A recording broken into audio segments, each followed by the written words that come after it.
Property is existence of additive identity. For every integer a plus 0 is equals to a, which is also written as 0 plus a. The integer 0 is called additive identity. For example, 5 plus 0 is equals to 5, which is also written as 0 plus 5. Second example is minus 59 plus 0, which is equals to minus 59, which is also written as 0 plus minus 59. From this, we conclude that if we add 0 to any integer, we get the same integer. Thus, 0 is called the additive identity.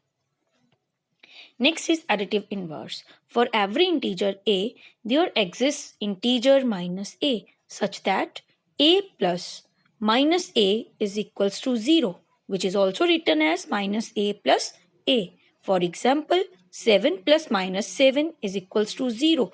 It should also be written as minus 7 plus 7. Their sum is also 0. Second example is minus 23 plus 23, which is equals to 0. It should also be written as 23 plus minus 23. Thus, minus a is the additive inverse of a and a is the additive inverse of minus a. Hence, minus of minus a equals to a. From this, we conclude that the inverse of positive integer is always negative and the inverse of negative integer is always positive. Existence of multiplicative identity. If a is any integer, then a multiplied by 1 is equals to a, which is equals to 1 multiplied by a. The integer 1 is called multiplicative identity.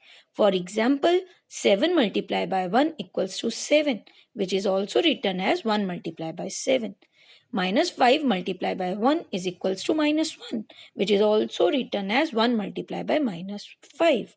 So, here we conclude that if we multiply any integer with 1, we get the same integer. Thus, 1 is called the multiplicative identity.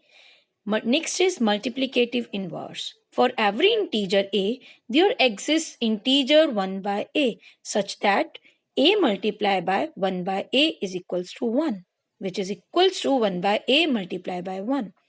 Thus, a is the multiplicative inverse of 1 by a and 1 by a is the multiplicative inverse of a.